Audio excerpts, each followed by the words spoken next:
Princess Lorelei of the Valorian Empire had heard the stories about humans ever since she was a small child, and every single tale had filled her with a deep and lasting terror that she carried into adulthood. Though humans had arrived on the galactic stage only 200 years ago, which was nothing more than a brief moment in cosmic terms. Yet they had already carved a bloody and fearsome reputation across more than 100 star systems. Throughout the known galaxy, her tutors had taught her about these strange creatures from a small blue planet called Earth. And the lessons had given her nightmares for many cycles afterward. Humans did not sleep like normal species. They could stay awake for days when they needed to, pushing their bodies beyond limits that would kill any other sentient being in the universe.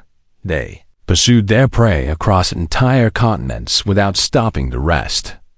A hunting method so terrifying that most species could not even comprehend how it was possible. They healed from wounds that would certainly kill any reasonable creature, their bodies knitting themselves back together through some biological process that seemed almost like dark magic to the Pharaoh. Valorians, and worst of all, the most disturbing thing about these humans, they actually found war enjoyable in some twisted way that made Lorelei shudder whenever she thought about it. So when Emperor Varath summoned his beloved daughter to the crystalline throne room on what seemed like an ordinary morning, Lorelei had no idea that her entire life was about to change forever. She walked through the massive doors made of pure transparent crystal, her flowing gown trailing behind her on the polished floor that reflected the light of 3 suns streaming through the windows. Her father sat upon the ancient throne that had been in their family for over 10,000 years, his silver skin gleaming and his 4 eyes watching her approach with an expression she could not quite read. "Father, you called for me," Lorelei said with a respectful bow, her twin hearts beating steadily in her chest as she wondered what matter could be so urgent. The Emperor rose from his throne and descended the steps slowly, his movements carrying the weight of someone who had ruled for 3,000 years and had seen empires rise and fall like waves upon a shore. "My daughter, I have made a decision that will secure the future of our empire for generations to come," he announced in his deep and resonant voice that echoed through the vast chamber. Lorelei felt a chill run down her spine because she knew that tone very well. It was the tone her father used when he was about to deliver news that she would not want to hear. "What decision, father?" she asked, keeping her voice steady, even though her instincts were screaming at her to run. "You will marry Admiral Kaine of the Human Federation," the Emperor declared, and his words hit Lorelei like a physical blow that nearly knocked her off her feet. For a moment she could not breathe, could not think, could not do anything except stare at her father with her violet eyes wide with pure, undiluted horror. Admiral Kaine was not just any human. He was the human, the one they called the Butcher of Nexer Prime, the most feared military commander in the entire galaxy. He had single-handedly turned the tide of the Vraxian War, destroying an entire enemy fleet with nothing but 3 small cruisers and what the military reports simply called improvisation. The stories about him were the stuff of nightmares, tales of a man who seemed more demon than mortal, who laughed in the face of death and dragged his enemies into oblivion with him. "Father, please," Lorelei begged, falling to her knees on the cold crystal floor as her bioluminescent skin began flickering with visible distress. "Anyone but him. I am begging you with everything I have." She looked up at her father with tears forming in her eyes, hoping desperately that he would see her fear and take pity on his only daughter. "I have read the intelligence reports about this human," she continued, her voice trembling with barely contained panic. "He is a monster in the shape of a man. He destroyed thousands of ships and killed millions without showing any mercy." The Emperor looked down at his daughter with something that might have been sympathy, but his resolve did not waver even slightly. "That is exactly why you must marry him," Her father replied in a tone that left no room for argument or negotiation. Lyle stared at him in complete disbelief, unable to understand how her own father could condemn her to such a fate. The hegemony grows bolder with each passing cycle, the Emperor explained, beginning to pace back and forth across the throne room. They have been testing our borders, probing our defenses, preparing for an invasion that could destroy everything we have built. He stopped and turned to face his daughter with his ancient eyes, gleaming with a mixture of fear and determination that she had never seen before. Our empire needs an alliance with humanity. We need their strength, their unpredictability, their terrifying reputation to make our enemies think twice before attacking us. But why me? Lirale demanded, rising to her feet with her hands clenched into fists at her sides. Why must I be the sacrifice? The Emperor was silent for a long moment, and when he spoke again, his voice was softer than before. Admiral Kaine specifically requested you after seeing your diplomatic work at the Centauri Accords, he revealed. And this new information made Lirale's blood run even colder than before. He requested me? She whispered, her twin hearts nearly stopping in her chest as the full horror of the situation became clear. What does he want with me? What could a human butcher possibly want with a Valorian princess? The Emperor had no answer to give her, and that silence terrified Lirale more than any words could if she thought about running away, about escaping to some distant corner of the galaxy where no one could find her. But she knew that was impossible. She was a princess of the Valorian Empire. She had duties and responsibilities that she could not simply abandon no matter how afraid she was. When will he arrive? She finally asked, her voice barely above a whisper. His ship will reach our system in 3 standard weeks. Her father answered. You will use that time to prepare yourself for the meeting. 3 weeks, Lirale thought to herself. 3 weeks until she would come face to face with the most dangerous human in existence. She bowed stiffly to her father and turned to leave the throne room, her mind racing with 1,000 terrified thoughts as she walked through the palace corridors toward her private chambers. She passed by servants and guards, who all bowed respectfully to their princess. None of them knew what fate awaited her. None of them could possibly understand the fear that gripped her heart like an icy hand. She reached her chambers and closed the door behind her, finally allowing herself to collapse onto her bed as the tears began to flow freely. What had she done to deserve this punishment? What crime had she committed to be sold off to a human monster? She thought about everything she had learned about Admiral Kaine, every terrible story, every gruesome detail of his military campaigns. He was said to be relentless in pursuit of his enemies, hunting them across star systems until there was nowhere left for them to hide. He was said to feel no pain, to keep fighting even when his body was torn and broken, to never stop until his mission was complete. He was said to enjoy the chaos of battle, to smile as his enemies died around him, to revel in destruction like some ancient god of war.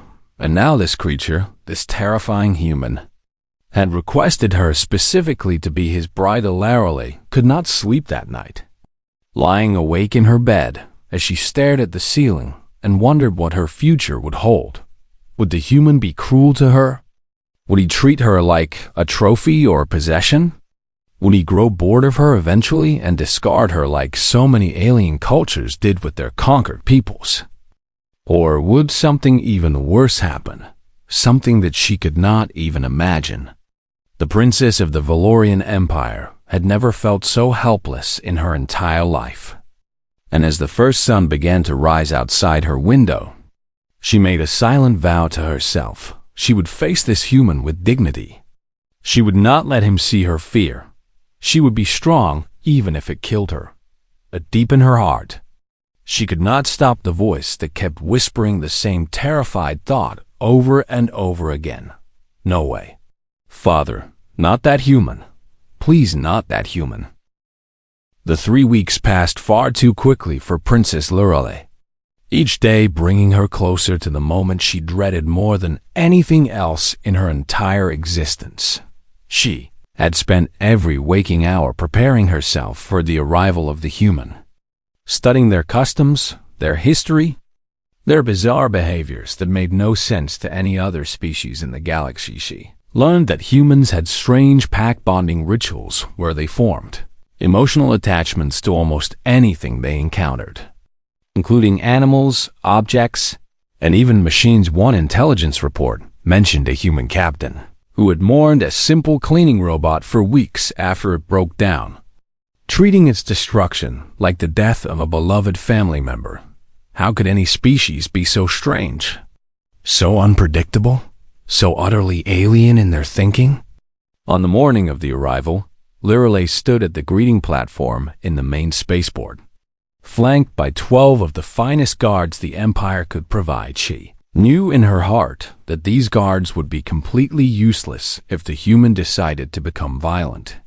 But their presence gave her a small measure of comfort. Nonetheless, the sky above was a brilliant shade of purple as the 3 suns of her homeworld hung in perfect alignment, casting long shadows across the polished landing pad. Lirelei had chosen her finest diplomatic gown for this occasion, a flowing garment of silver and blue that shimmered with every movement she made. Her bioluminescent skin was carefully controlled to show calm confidence. Even though inside she was screaming with fear, the warning signal sounded across the spaceport, indicating that a ship was about to exit hyperspace in the orbital approach zone. Lirelei held her breath and watched the sky, her twin hearts pounding so hard she was certain everyone around her could hear them. Then she saw it, and her blood turned to ice in her veins. The human vessel emerged from hyperspace like a predator sliding out from the darkness, sleek and black and bristling with weapons that defied every sensor. Her people tried to aim at it. It was smaller than she had expected, but somehow that made it even more terrifying. Knowing that something so compact could carry so much destructive power, the ship descended through the atmosphere with a grace that seemed impossible for a vessel of war. Landing on the platform with barely a sound, Lirelei forced herself to stand tall and straight as the ship's engines powered down and silence fell over the spaceport like a heavy blanket. For a long moment, nothing happened, and the anticipation was almost worse than facing the human himself. Then the airlock hissed open with a sound that made Lirelei flinch. Despite her best efforts to remain composed, a figure appeared in the doorway, backlit by the interior lights of the ship, and began to walk down the boarding ramp toward her. Admiral Kaine stepped onto Valorian soil, and Lirelei fought every single instinct in her body that was screaming at her to flee. He was tall, impossibly tall by Valorian standards, standing at least 2 heads above her own modest height. His shoulders were broad enough to block an entire corridor, and his arms were thick with muscles that spoke of countless hours of physical training. Scars webbed across his exposed forearms, like a map of every battle he had ever fought, each one telling a story of violence and survival. His eyes were that unsettling shade of brown that humans possessed, warm like wood or earth, and they swept across the platform with tactical precision before finally landing on her. Lirelei prepared herself for the worst, expecting to see cruelty in those eyes, expecting to see the cold calculation of a killer assessing his next victim. But then he did something that she never could have predicted in a million years. He smiled at her.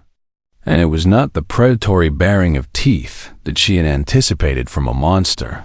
It was something softer, something almost gentle, and unless her eyes were deceiving her, something that looked remarkably like nervousness. "Princess Lirelei," he said, and his voice was quieter than she had expected, lacking the harsh commanding tone she had imagined. He took a step toward her and then stopped, seeming suddenly uncertain about what to do with his hands. "I brought you something," he continued, reaching into a pocket of his military uniform with movements that seemed almost clumsy. "My crew told me it was customary to bring a gift when meeting someone important." He pulled out a small container made of clear material and held it out toward her with both hands, as if he were offering her something precious. Beyond Merciless looked down at the container and saw that it held a plant. A tiny, fragile thing with delicate blue petals that seemed to glow in the light of the three suns. It is called a forget-me-not, the Admiral explained. And he was no longer meeting her eyes, his gaze fixed somewhere on the ground between them. On Earth, it means that I hope you will remember me kindly. You know, eventually, if that is possible. Lirelay stared at the flower. Then back at the Admiral, then back at the flower again. This was the Butcher of Nexer Prime, the most feared human in the entire galaxy, the monster who had destroyed fleets and conquered worlds, and he was standing before her, blushing like a young cadet at his first courting ceremony, offering her a tiny flower and stumbling over his words. What in the seven sacred hells was happening right now? Thank you, Lirelay managed to say, accepting the container with hands that trembled slightly. It is very beautiful. The Admiral's face lit up with such genuine happiness that Lirelay almost took a step backward in surprise. You really think so? He asked eagerly, finally meeting her eyes again with an expression of pure hopeful enthusiasm. I was worried it might seem too simple. You probably have flowers here that are much more impressive. But my crew said that the meaning was more important than the size. Lirelay had no idea how to respond to any of this. So she simply nodded and tried to process the fact that the terrifying human warlord was rambling nervously about flower sizes. I should introduce my crew, the Admiral continued, gesturing back toward his ship, where several other humans were beginning to emerge. They are very excited to be here. We have studied your culture extensively, and everyone is on their best behavior. I made them promise. He leaned in slightly and lowered his voice as if sharing a secret. Between you and me, I threatened to make them clean the engine compartments with toothbrushes. If they embarrass me today, was that supposed to be a joke? Lirelay wondered, was the human actually trying to make her laugh? She felt like she had fallen into some alternate dimension where nothing made sense anymore. This man was supposed to be a ruthless killer, a merciless warrior who showed no compassion or weakness. Instead, he was showing her flowers and making awkward jokes and blushing whenever she looked at him directly. The guards behind her seemed just as confused as she was, exchanging glances with each other that clearly communicated the same thought. This was not what any of them had expected from the most dangerous human in the galaxy. Shall we proceed to the palace? Lirelay finally asked, falling back on formal protocol because she had no idea what else to do. Yes. Of course, the Admiral agreed quickly. I would like that very much, and if it is not too much trouble, perhaps you could tell me about your homeworld during the journey. I have read everything I could find, but I am sure the books do not do it justice. As they walked together toward the waiting transport, with the Admiral asking questions about Valorian architecture and history like an eager student, Lirelay found herself experiencing an emotion she never thought she would feel in his presence. She was confused. Completely and utterly confused, because nothing about this human matched the monster she had been expecting. And somewhere deep in her chest, in a place she was not yet ready to acknowledge, a tiny spark of curiosity had begun to glow. Over the following weeks, Princess Lirelay discovered that everything she had believed about Admiral Marcus Kaine was technically true and yet completely wrong. At the same time, she spent nearly every day with the human as part of the formal courtship process her father had arranged, and each day brought new revelations that challenged everything she thought she knew. Yes, it was true that he had destroyed an entire Vraxian armada during the Great War. The intelligence reports had not lied about that fact, but what the reports had failed to mention was why he had done it in the first place. One evening, as they walked through the palace gardens beneath the light of the rising moons, Marcus finally told her the real story behind the Battle of Nexer Prime. The Vraxians were not just an enemy fleet, he explained in a voice heavy with old pain.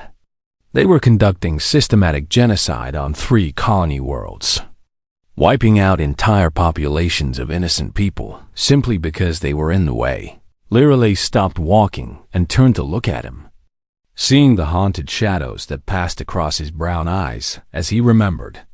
The Galactic Council refused to intervene because they did not want to start a larger conflict. Marcus continued, his hands clenching into fists at his sides. Every species looked the other way and pretended it was not happening. Millions of people were dying, and nobody would help them. So you went alone, Lirale said softly. Beginning to understand for the first time, I went with 3 cruisers and crews, who volunteered knowing we probably would not survive, the Admiral confirmed. High Command denied my request for reinforcements because they said the mission was suicidal and not worth the resources.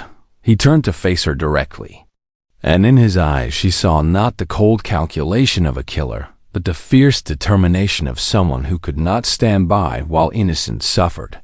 I improvised because I had no other choice, because those people needed someone to fight for them even when the odds were impossible.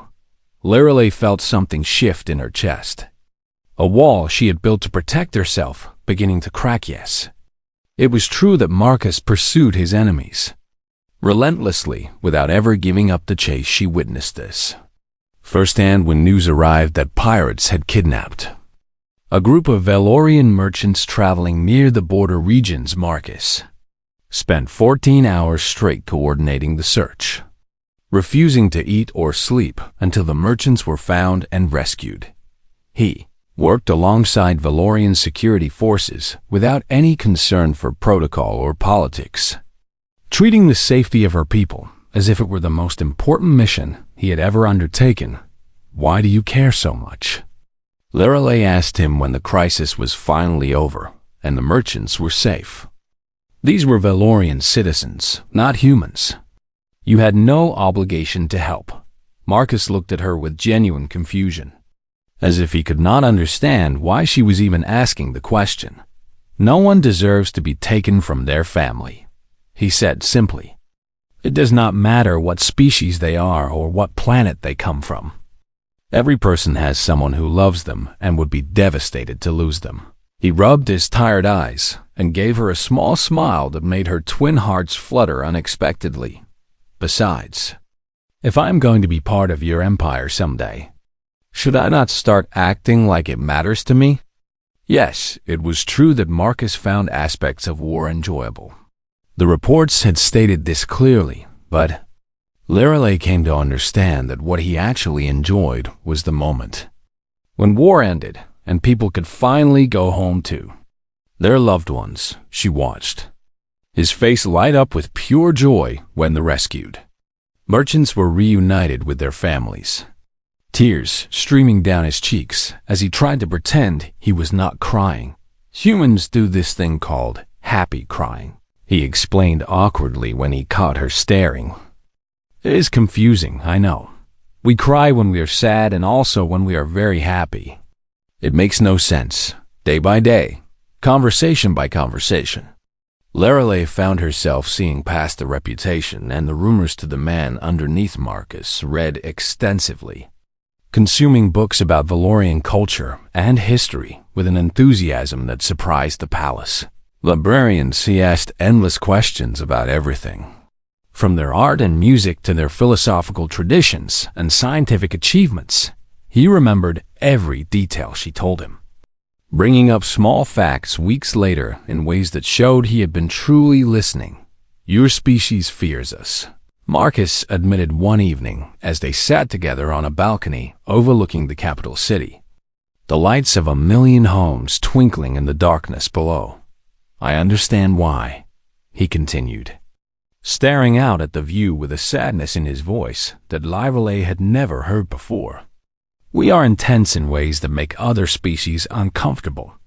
We form attachments too quickly and too deeply. He turned to look at her, and in the soft light, his scarred face seemed almost gentle. We fight like we have nothing to lose, because we have learned that tomorrow is never guaranteed," he said quietly. "And we love the same way, with everything we have, because we know that time is precious and should never be wasted." Lirelei found herself leaning closer, drawn in by his words and the vulnerability he was showing her. "I am not here to conquer you, Lirelei," Marcus whispered, and the use of her name without her title felt strangely intimate. "I am not here to claim you as a prize or add your empire to human territory." "Then why are you here?" she asked, a voice barely audible. "I am here because I read your thesis on interspecies diplomacy when it was published 3 years ago," he confessed, a hint of embarrassment coloring his cheeks.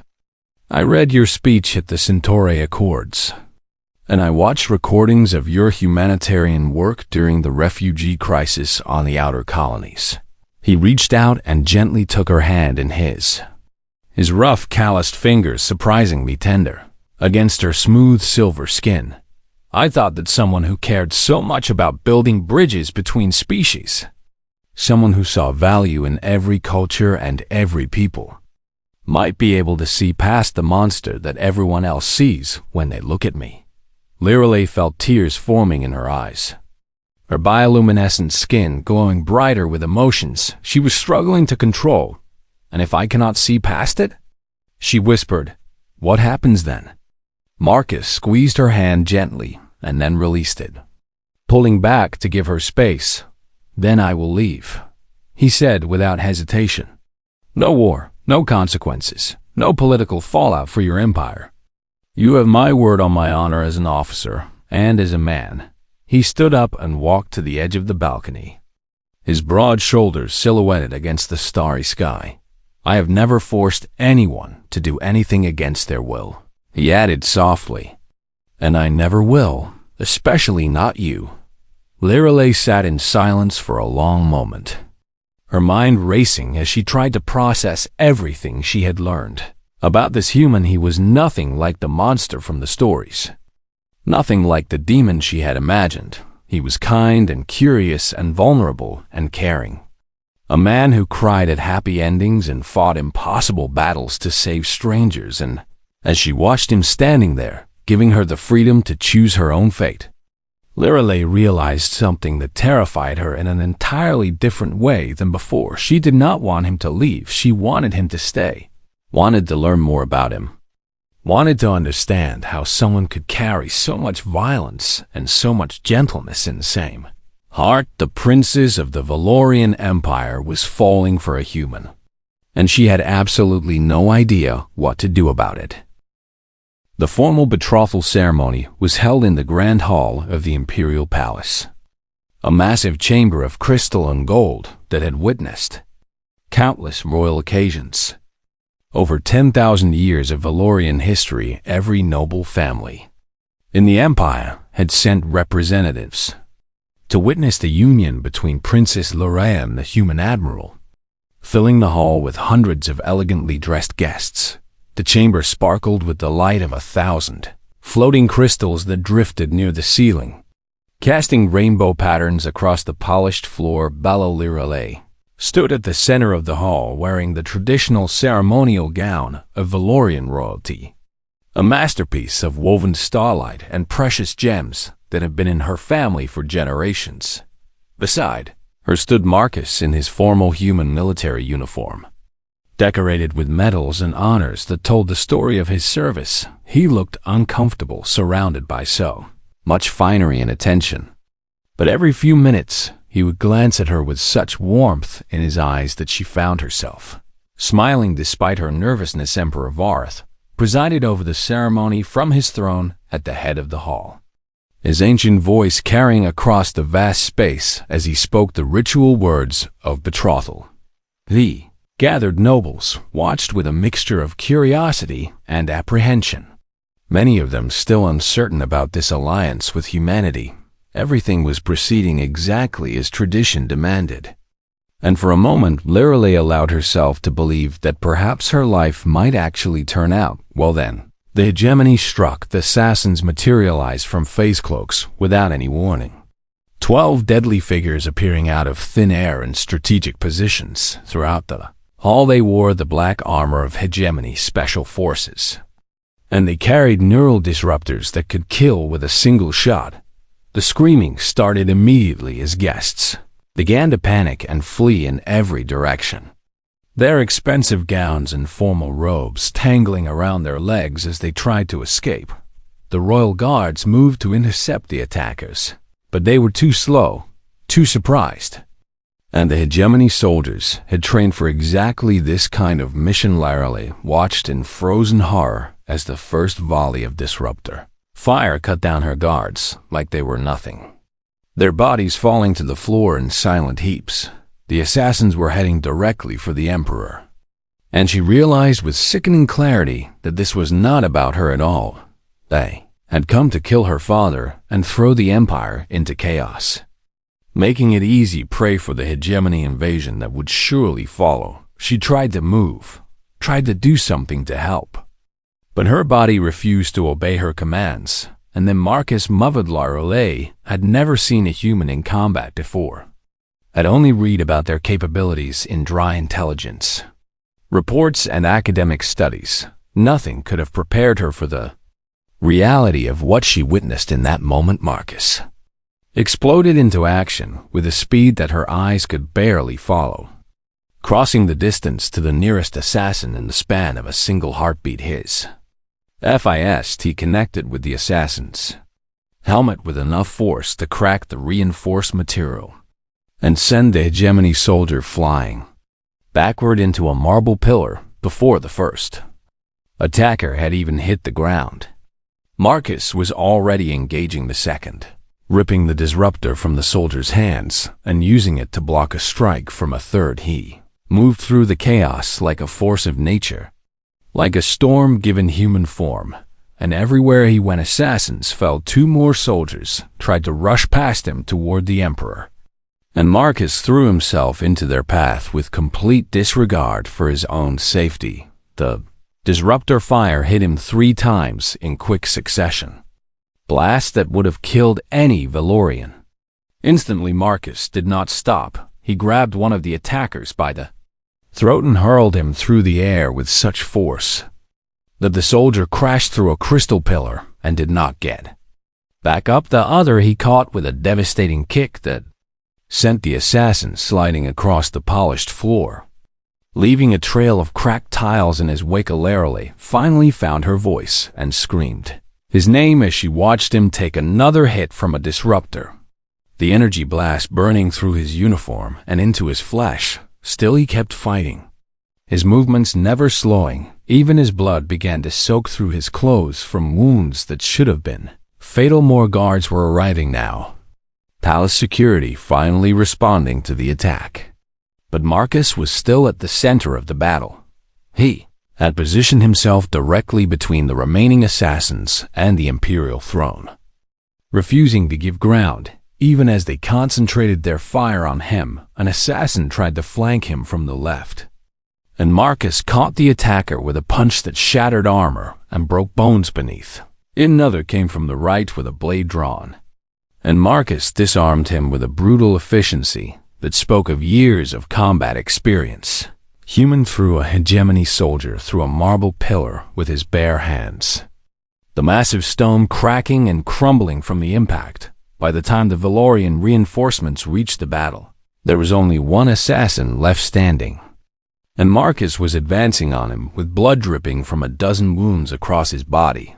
The last assassin turned to flee, but Marcus was faster, catching him before he could activate his face cloak and bringing him down with a final devastating strike. Silence fell over the grand hall as the battle ended, broken only by the sounds of sobbing from frightened guests and the distant wail of emergency sirens. Marcus stood swaying in the middle of the carnage, surrounded by the fallen bodies of 12 Hegemony assassins, his uniform torn and burned and soaked with his own blood. He turned slowly to look at Larry, and even through his obvious pain, he managed to focus on her with those warm brown eyes. "Are you all right?" he asked, his voice rough and strained, but filled with genuine concern. Larry ran to him without thinking. crossing the hall in a blur of silk and starlight, reaching him just as his legs began to buckle. "You are dying," she choked out as she caught him, struggling to support his weight as he sagged against her. "Nah," Marcus managed to grin despite everything, blood trickling from the corner of his mouth. "Humans are hard to kill. We talked about this."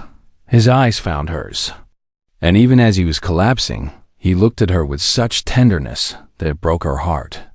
"Besides," he whispered, "had something worth protecting."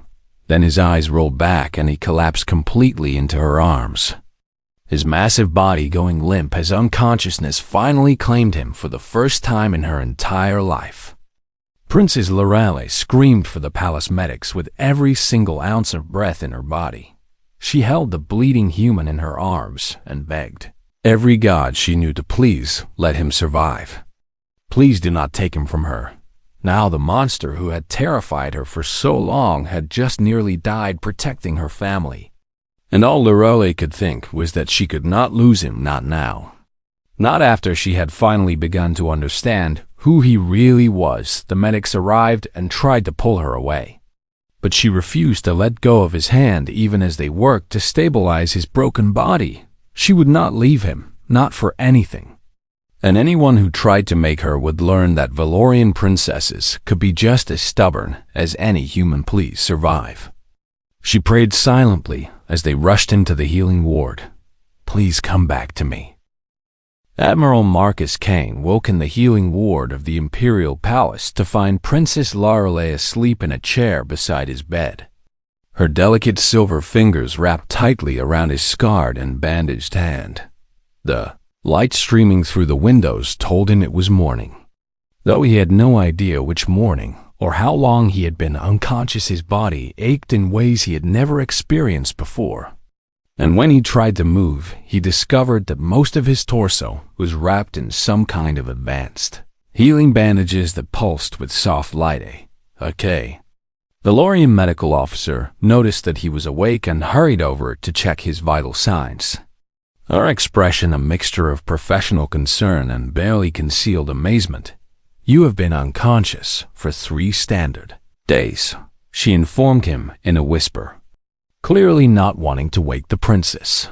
"Honestly, Admiral, you should be dead several times over." Marcus tried to speak, but his throat was too dry, and the medical officer quickly provided him with water. "The neural disruptor wounds alone should have killed any organic being we know of," she continued while reviewing his charts. "You took 7 direct hits, and somehow your body is still functioning." He managed a weak smile and croaked out, "Humans are stubborn." The medical officer shook her head in disbelief and then gestured toward the sleeping princess. "She has been here for the entire 3 days," the officer revealed. "She refused to leave your side no matter what anyone said. She threatened to dismantle the entire imperial bureaucracy if anyone tried to remove her."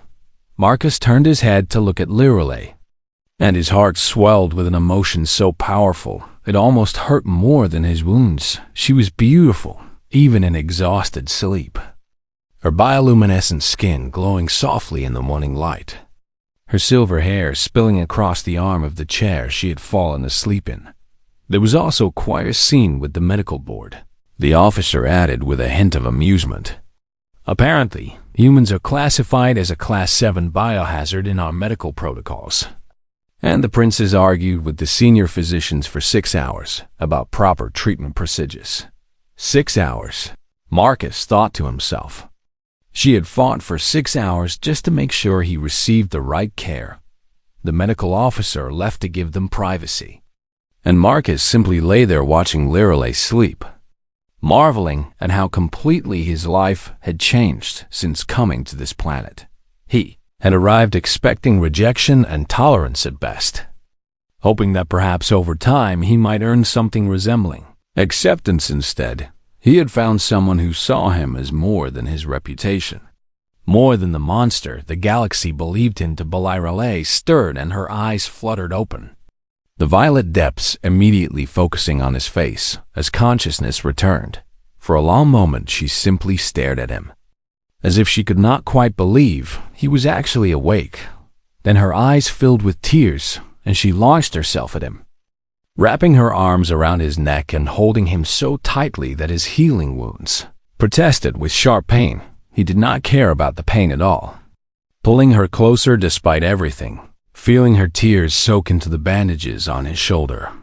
"I thought you were going to die," she whispered against his neck, her voice broken with emotion. "I thought I was going to lose you before I had the chance to tell you." "Tell me what?" Marcus asked softly, running his fingers through her silver hair. Lyrale pulled back just enough to look at him, her face streaked with tears but her eyes burning with fierce determination. "I release you from the betrothal," she announced formally. Marcus felt his heart shatter into 1,000 pieces, the pain far worse than anything the assassins had inflicted on him. "I understand," he managed to say, fighting to keep his voice steady even as his world collapsed around him. He had known this might happen, had prepared himself for rejection, even as he had hoped for something more. Lyrale reached up and placed her hand against his cheek, forcing him to meet her eyes. "I release you from the betrothal," she repeated, "because I refuse to marry a political arrangement made by my father without my consent." Marcus blinked in confusion, not understanding what she was saying. "If I am to wed the most terrifying human in the entire galaxy," Lyrale continued, a small smile beginning to form on her lips, "it will be because I choose him myself, because I want him, because I have seen who he really is beneath the reputation." She leaned closer until her forehead was almost touching his. "It will be because he brought me flowers and cared about kidnapped merchants and threw himself in front of assassins from my family without hesitation." Marcus stared at her with his mouth hanging open, unable to process what he was hearing. "You actually want to marry me?" he finally managed to ask. "You actually want me, not just the alliance, not just because your father commanded it?" "No," Lyrale said firmly, and for one terrible moment his heart stopped. Then she smiled the most beautiful smile he had ever seen. "I want to court you properly first," she clarified. "According to my people's traditions and yours, I want to learn everything about you. The man who reads diplomatic theses and cries at happy endings and blushes when he gives gifts." Marcus felt tears streaming down his face, and he did not try to stop them or hide them. "That is the most beautiful thing anyone has ever said to me," he managed to choke out, laughing and crying at the same time in that confusing human way. Lyrale leaned forward and pressed her forehead gently against his, and he somehow knew that this was an important gesture in her culture. "This is called the touch of trust," she explained softly. "It means I trust you completely, with my life, with my heart, with everything I am." They stayed like that for a long moment, foreheads touching, breathing the same air, connected in a way that transcended species and culture and all the differences between them. "Welcome to the family, Admiral," Lyrale finally whispered. "My father is going to be insufferably smug about this. He was right all along, and he will never let me forget it." Marcus laughed, despite the pain it caused his healing ribs. "I think I can handle a smug father-in-law," he replied, "especially since he gave me the chance to meet you outside the healing ward." Having heard every word through the door he had been listening at, Emperor Vorath allowed himself a small, satisfied smile. He had not ruled for 3,000 years without learning to recognize a good match when he arranged one. The human was everything he had hoped for and more. A warrior with the strength to protect his daughter and the heart to love her properly as he walked away to give the young couple their privacy. Vorath reflected on how wrong everyone had been about humanity. They were not the monsters the galaxy believed them to be. They were something far more interesting. They were romantics who had simply learned to fight for the things they loved. And there was nothing more dangerous or more wonderful than that in the healing ward. Princess Lyrale of the Valorian Empire and Admiral Marcus Kaine of the Human Federation held each other as the morning light grew brighter around them. Two hearts. Two species. Two souls that had somehow found each other across the vast distances of space. And, as Lorelei looked at the man she had once feared more than anything, she felt nothing but gratitude for the father she had tried so desperately to refuse. "No way, father," she had said. Not that human, but now, holding Marcus in her arms and feeling his heart beat against her own, she could only think one thing. "Thank you, Father, for knowing better than I did. Thank you for giving me this human who was never a monster at all."